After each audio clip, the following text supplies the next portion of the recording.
Muy buenos días, mi nombre es Maritza Celis Acosta. Para la entrevista sobre derechos humanos, he invitado a una mujer profesional, socióloga. Vamos a realizarle unas preguntas para que nos conteste desde su experiencia. Muy buenos días, Natalie. Hola Maritza, soy Natalie López, funcionaria pública, socióloga, especialista en gerencia social. Actualmente trabajo en el Departamento para la Prosperidad Social en la Regional Boyacá.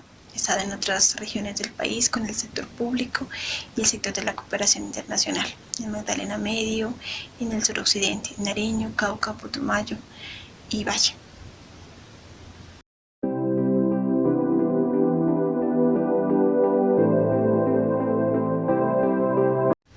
Los derechos humanos son aquellos que garantizan las condiciones dignas para la existencia de las personas.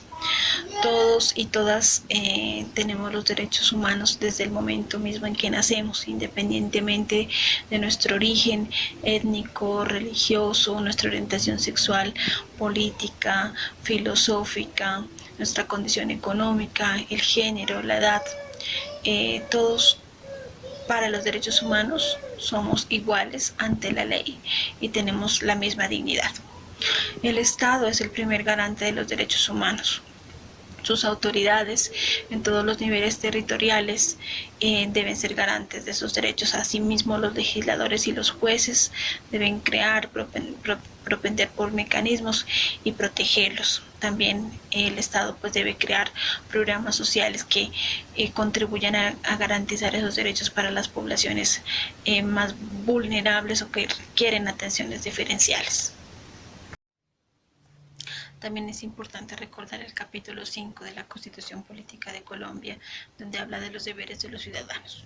Es así que nosotros como ciudadanos y más como funcionarios públicos también tenemos la obligación de defender, proteger y promover los derechos humanos en todas las instancias posibles.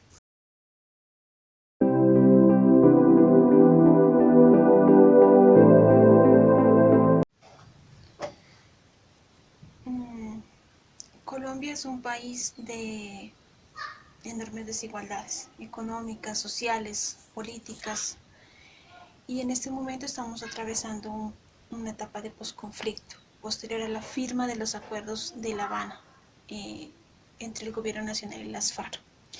Sin embargo, la entrega de las armas por parte de este grupo no significó que las condiciones que dieron origen al surgimiento de las guerrillas y al conflicto armado colombiano hayan cesado. Esas desigualdades continúan y además ahora tenemos un sinnúmero de grupos acéfalos sin ningún norte político con el que es imposible prácticamente dialogar desde las autoridades y la población civil, que ante ellos se ve indefensa.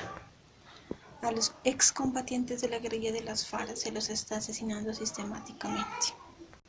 El conflicto armado está permeado por el narcotráfico, lo que agudiza la situación y empeora las circunstancias para poder defender los derechos humanos. Podemos decir en este momento en Colombia que nos están garantizando los derechos para amplios sectores de la población, especialmente para el sector del campesinado, los sectores rurales y la población más vulnerable económicamente.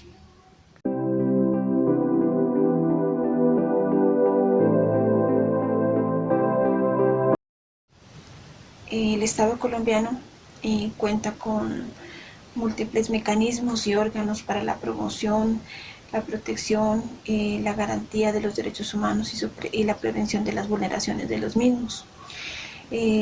Siguiendo con la línea anterior, no podemos dejar de nombrar a la JEP, la Justicia Especial para la Paz, que fue un órgano creado en el marco de los acuerdos de La Habana para liderar la justicia transicional, órgano que es encargado de garantizar y de hacer efectivos los derechos de las víctimas del conflicto armado, a la verdad, la justicia, la reparación y las garantías de no repetición en la búsqueda de una paz estable y duradera. Pues tampoco debemos dejar de lado en estos órganos garantistas a nuestra Corte Constitucional.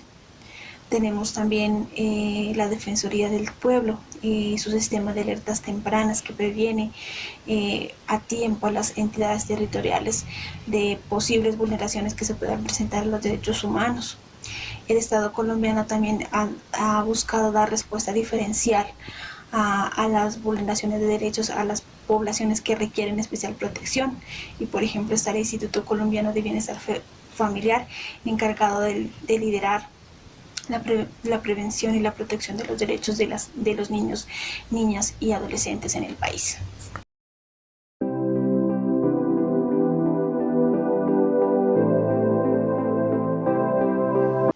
A nivel local, pues existen grandes retos en este contexto de violencia generalizada, donde no hay un respeto mínimo y elemental por la vida, no hay respeto por la libertad de expresión, por la participación social, por la libertad de asociación. Tenemos una grave crisis humanitaria que no se ha reconocido, que es el asesinato a los líderes sociales, y hasta que no se reconozca por las autoridades la magnitud de lo que está sucediendo y la magnitud de la crisis humanitaria que tenemos, pues es difícil encontrar acciones que den respuesta efectiva a las necesidades en términos de derechos humanos que tiene actualmente nuestra población.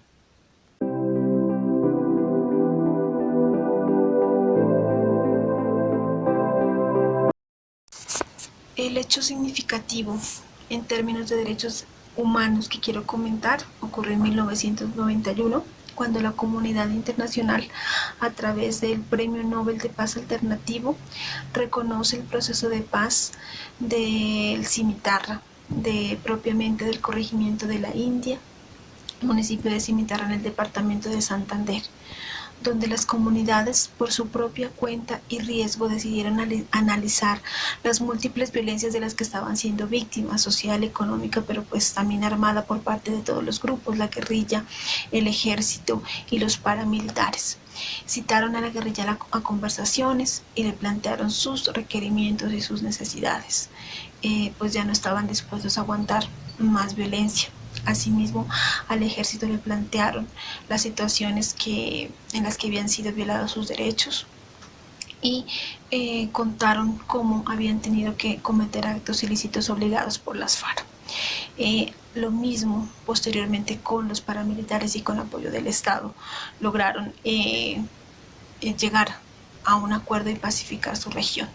Posterior a ello, se dieron cuenta pues que no era suficiente la cesación de la confrontación armada, sino que también pues requerían recursos. Comenzaron a generar ideas, proyectos productivos. La Asociación Campesina del Cararé se conformó para crear una cooperativa y también hicieron su propio plan de desarrollo, en lo que los apoyó el gobierno nacional. Esto pues tuvo costes de vidas, porque en ese mismo año sus líderes fueron asesinados. Sin embargo, al ser un proceso que surgió desde la base, con más de 5.000 campesinos que participaron del Cimitarra, pues este es un proceso que se sostuvo. A pesar de la muerte de sus líderes, se sostuvo, y que vale la pena recordar y rescatar en estas épocas que estamos viviendo actualmente.